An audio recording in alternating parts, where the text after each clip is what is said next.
Yoel Romero is finally hanging up the MMA gloves. That's right. The veteran who fought for titles in both the UFC and Bellator is stepping into a whole new battlefield. At 48 years old, Romero is joining BKFC, Bare Knuckle Fighting Championship, to go head-to-head in raw bare-knuckle boxing. This announcement came straight from Conor McGregor himself during the Champions Summit press conference in Hollywood. Conor made it official. Romero is the newest addition to the BKFC roster. Now to announce our next signing, Cuban Olympian, former UFC World Title Challenger, Yoel, Soldier of God, Romero!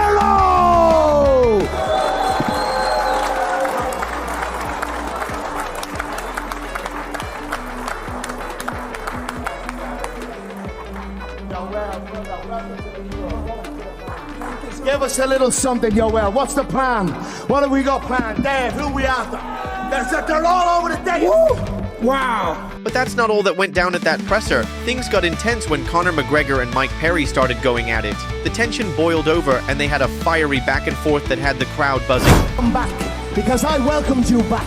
October 11th is your date, and you'll dance for me, boy. You'll dance for the owner, and then we can talk. But your date is October 11th. Michael Perry, the return of Platinum.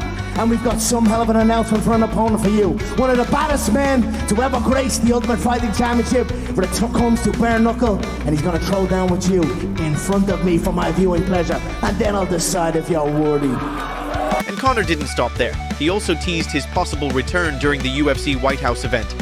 You like the dough. I'm in this as owner until I can clear my slate. It's looking like I'm headed to the Oval Office again. So that's where I'm heading next. But I let these men fight for this one, and I'll support them and back them all the way. Meanwhile, Jon Jones, oh boy, he's back in the spotlight. Jones recently posted on X, formerly Twitter, and what he said caught everyone off guard. He shared that he's finally found a reason to fight again, and surprisingly, it's not about the money, it's deeper. He said he doesn't even care who the opponent is. What really pulled him back was the idea of representing America at the White House. One fan hyped up the potential fight and said it would be the most epic fight in history. Jones responded, "It would be for me. It's about the opportunity to represent America at the White House. I don't care who I fight that night. I found my reason why. That's what I needed. Something that was more than money." He even mentioned how fast he acted. When Trump made the White House announcement on the morning of the 4th of July, Jones said he picked up the phone that same afternoon and called UFC headquarters. His exact words?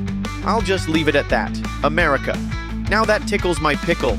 And when someone asked him directly, "So you're going to fight?" Jones replied, "Who knows what the future holds?" But he didn't stop there. He added that the moment he heard Trump's announcement, he started training again. However, not everyone is thrilled with how Jones is playing this. Renowned MMA coach and analyst Dean Thomas has had enough. On Daniel Cormier's YouTube channel, Thomas tore into Jones for the way he's been acting post-retirement. According to Thomas, this is all just about attention. He didn't hold back. He said, "My first thought when I heard this dude just loves attention. He just loves attention. He's dangling his comeback over our heads. And honestly, I hate it."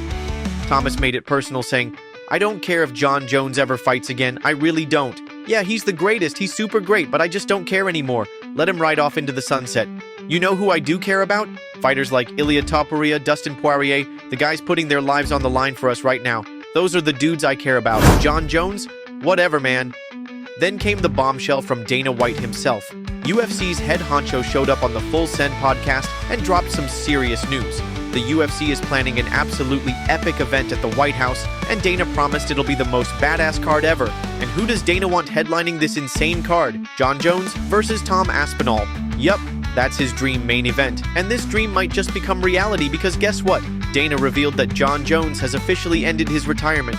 How? He's rejoined the UFC's drug testing pool. That means he's getting ready to compete again. And if that's not enough, Dana also teased that Conor McGregor might be on the card too. The fight is going on while the fight's happening and we're filming. One whole side of the backdrop will be the White House, and then the other side will be the Washington Monument. How many fighters reach out to you that want to fight it? Everybody wants to fight. That's what I was going to ask you. Literally everybody wants to. Everybody. We will absolutely positively put on the baddest card of all time. So McGregor hasn't been in a while. I saw right when this came out, he was back in the ring. He was actually sending us voice messages saying, "Guys, I'm dialed. I'm ready for this and stuff." So, and I saw Jones We don't know if he was serious. Is he not retired anymore? Is he back in He jumped back in the pool, so... Really? Yeah. Officially? Yeah, oh yeah. Literally everybody wants to fight on this card. It's makes it a lot more fun. The dream main event right now would be Aspinall versus Jones. Is it possible that McGregor and Jones would fight on the same card? Could be. The conversation didn't stop there. Dana was asked about Ilia Topuria and Islam Makhachev, and what he said got fans even more hyped. He said that if Islam wins the title, then a super fight between him and Topuria is the next massive showdown, the kind that gets everyone talking. Another massive fight. What the fuck? What? Another massive fight would be Ilia versus Islam too. Of course. Yeah. But they both got to win more fights in their division first, right? That's kind of how you do it, right? When it's like they both run through their division, and then it's like you're in the position where it's like, I gotta make this. That's what happened with Volk Islam, right? Well, the other thing is too is that Islam moves up, and obviously if Islam won the title, you know, you immediately have a super fight with him and Ilia. So Now, let's shift gears for a second. Turns out, Sean Strickland isn't just dangerous in the octagon. The dude's got scooter skills too. Yeah, really. In a video he posted to his Instagram stories, Strickland showed off some slick scooter moves that were surprisingly decent, a random fun moment from one of MMA's wildest personalities.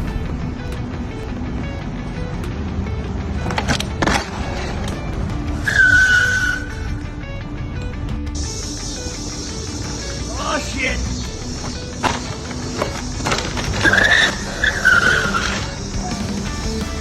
Nothing has made this guy more annoying than a scooter.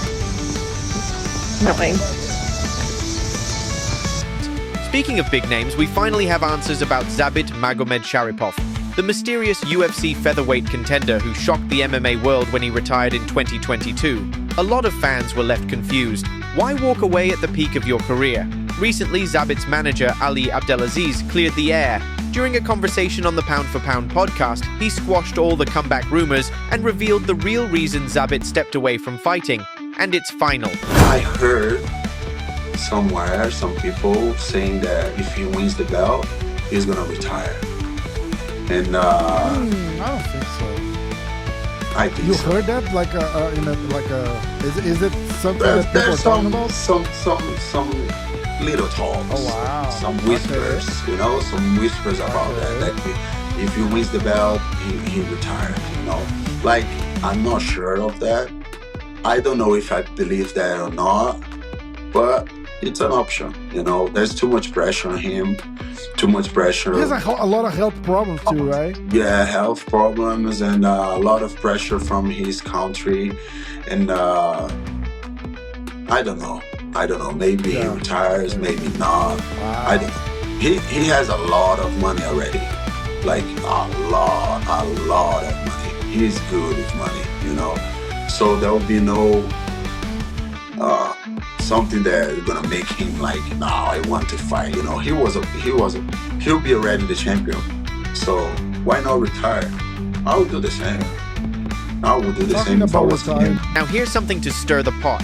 UFC middleweight Caio Borralho just revealed something that could shake up the division. In a recent interview with MMA Hodje, Caio said there are whispers that Khamzat Chimaev might actually walk away from MMA if he captures the middleweight title. This comes right before his scheduled title fight against Dricus du Plessis at UFC 319. Could Chimaev really leave the sport after reaching the top?